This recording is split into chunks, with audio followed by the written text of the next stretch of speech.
ছেলেরা যতটা না বদ, এই মেয়েদের একটা বড় অংশ তার চেয়ে অনেক বেশি বদ, অনেক বেশি। তারা চায়, কিছু কিছু মেয়ে চায় যে তাকে যেন টিস করা হয়, কিছু কিছু মেয়ে চায় যে সে ছেলের পিছনে বাইকে করে ঘুরবে। এখন রাতের বেলা বা অন্য কোনো সময় যদি এই ছেলে 4-5টা মিলে এখন এই মেয়েটাকে রেপ করে ফেলায়, এখানে কি সম্পূর্ণ দোষ শুধুমাত্র ছেলেটারই? আমাকে অ্যান্সার দেন দেখি। ওই মেয়েটা কেন ওখানে ঘুরতে গেল ওর সাথে? ওর বাবা কি করছিল, ওর ভাই কি করছিল? আমরা আমাদের সোসাইটির দিকে একটু দেখেন, আমরা অনেক ছোট জায়গায় চিন্তা করতেছি। এই যে আপনি হাত বাঁধা নিয়ে পড়ে আছেন না, পায়ে পা নিয়ে পড়ে আছেন, আর আপনি বলছেন আমারটা সই, ওরটা ও খারিজি হয়ে গেছে, ও ভণ্ড হয়ে গেছে, ওই হয়েছে।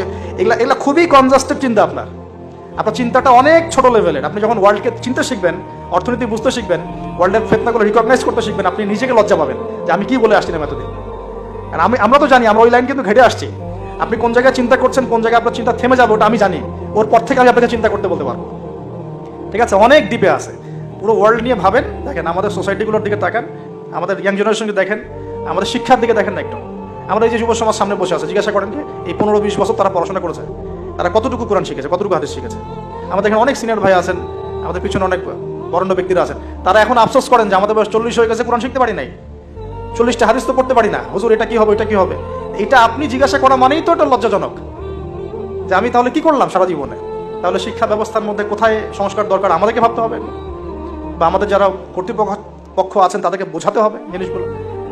অর্থনীতি নিয়ে কি বলবো, এটা নিয়ে বলার তো কিছুই নাই, সব জায়গায় সুদ আর সুদ। অনেক দিন আগে যে বলেছি ক্যাশলেস সোসাইটির কথা, এই ক্যাশলেস সোসাইটি এখন বাস্তব। আপনি চায়নায় যান, আপনি কোনো ক্যাশ পাবেন না চায়নায়। চায়নাতে কোনো ক্যাশই নাই, আপনাকে সব ডিজিটাল মানিতে লেনদেন এক্সচেঞ্জ করতে হবে। পুরো ক্যাশলেস সোসাইটি একটা, এবং এর চার্জের ফলে মিনিটেই মানুষ কোটিপতি হয়ে যাচ্ছে। মিনিটের মধ্যে মানুষ কোটিপতি, জাস্ট চার্জ কাটতে কাটতে কাটতে কাটতে কোটিপতি হয়ে গেছে।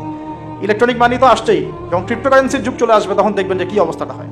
তা আমাদের ইকোনমিক সেকশনের এই কি বলবো, যে আধুনিকায়নই বলেন অথবা আধুনিকায়নের শুরুতে সমস্যাগুলো, এগুলো ফাইন্ড আউট করার মতো আলেম ওলামারও ঘাটতি আছে। যখন সমাজে ক্লাসিক্যাল ট্র্যাকের বাইরে কেউ কথা বলে তখন হাসে, হাসে যে কি বলতেছে এগুলা, গোল্ড কয়েন, দিনার দিরহাম, এগুলো আবার কি বলে। আর যদি দিনার দিরহামের কথা রাসূল সাল্লাল্লাহু আলাইহি ওয়াসাল্লামের সময় থেকে আসে। কতদিন বোঝানোর চেষ্টা করলাম, কতদিন যে বোঝানোর চেষ্টা করলাম যে ভাই 10 লাখ টাকা বাসায় রেখে দেন, দেখেন টাকার মান কমে না বাড়ে। আর যদি 10 লাখ টাকার সমপরিমাণ জমি থাকে আপনার, এটার মান বাড়বে না কমবে। এতটুকু বুঝতে পারতেছি না যে এগুলো সাস্টেনেবল কোনো অ্যাসেট না। কারেন্সি ছিল গোল্ড, দিনার এবং সিলভার, দিরহাম, এখন সেটা নাই ভালো কথা, কিন্তু আমাদেরকে তো বুঝতে হবে যে আমাদের ফিউচার কি।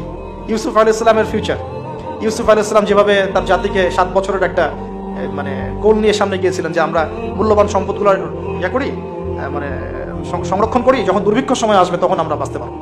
এর ফলশ্রুতিতে মিশরের লক্ষ লক্ষ মানুষ বেঁচে গেছে। আমাদের সে ফিকির কোথায়? তো আমি একটা পয়েন্ট থেকে এতদূর চলে আসছি যে আমরা অনেক ক্ষুদ্র জায়গায় চিন্তা করছি। এই যে 1 হাতে মোসাফা না 2 হাতে মোসাফা, আপনার এইগুলা আপনার চিন্তাটাকে এত ছোট জায়গায় নিয়ে আসছে যে আপনি বড় করে এখন ভাবতেই পারতেছেন না। আর আমাদের দরকার, যদি আমরা সত্যি কথা বলছি, যদি আমরা চাই যে আমাদের সমাজ, দেশ এবং জাতি আগামীতে অনেক বেশি সমৃদ্ধি অর্জন করুক, আমাদের ক্রিটিক্যাল থিঙ্কার্স দরকার। আমাদের দরকার ক্রিটিক্যাল থিঙ্কার্স যারা চিন্তা করতে পারে।